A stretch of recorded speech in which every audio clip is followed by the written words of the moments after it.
करते हो, जो भी करते हो, बड़ा कमाल करते हो।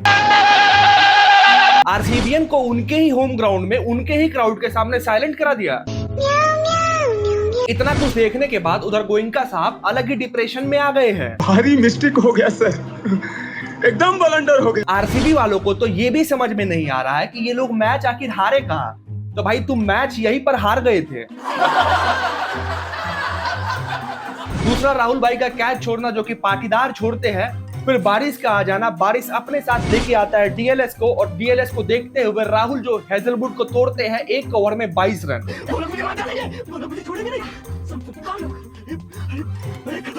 ऊपर से इतना मारने के बाद क्या कोई इंसान निराश हो सकता है?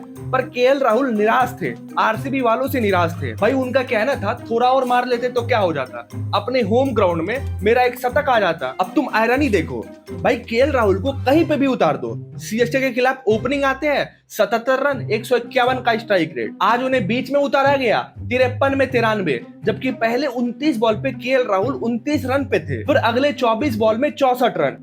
चीटिंग करता है तू। भाई उनका ओवरऑल स्ट्राइक रेट आज 175 का था।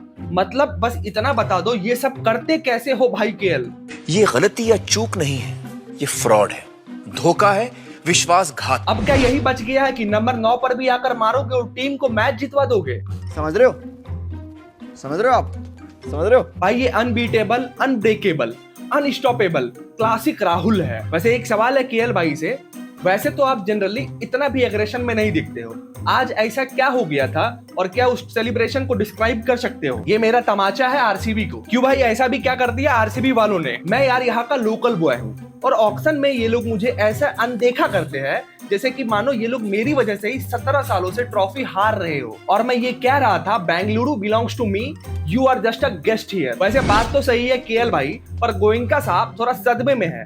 वो कह रहे थे कि टीवी बेचकर उन्होंने एक रिमोट को खरीद लिया है। तुम्हें शर्म है? कुछ शर्म आया है? तुम चुल्लू भर पानी में जाके डूब के मर जाओ। जब आप आरसीबी को इतनी बुरी तरीके से पेल रहे हो तो एलएसजी का क्या करोगे? और फिर अगर गलती से पेल दिया तो फिर उस सेलिब्रेशन का वो जो सेलिब्रेशन आएगा भाई, वो देखकर तो लखनऊ वाले पगला ही जाएंगे।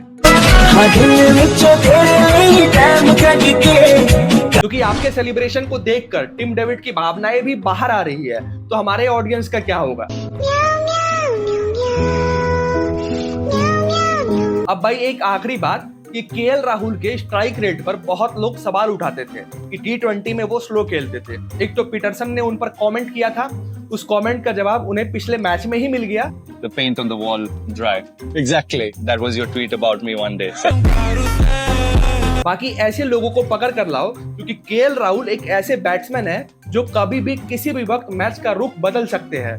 तुम आज ही देख लो, आरसीबी के भी शुरुआत के 3 विकेट गिर चुके थे और डीसी का भी वही हाल था, पर आरसीबी की टीम वहां से नहीं समझती है और केएल राहुल डीसी को संभाल लेते हैं और मैच भी जितवा देते हैं। तो यही केएल राहुल को एक बेहतर बैट्समैन बनाता है औरों से। बाकी एक बात है, आखिर आरसीबी वाले हारे कहा? 3 ओवर में 52 रन, फिर अगले 3 ओवर में सिर्फ और सिर्फ ये लोग पहुंचते 64 रन पे। भाई मतलब एक बहुत ही बड़ा डिफरेंस था।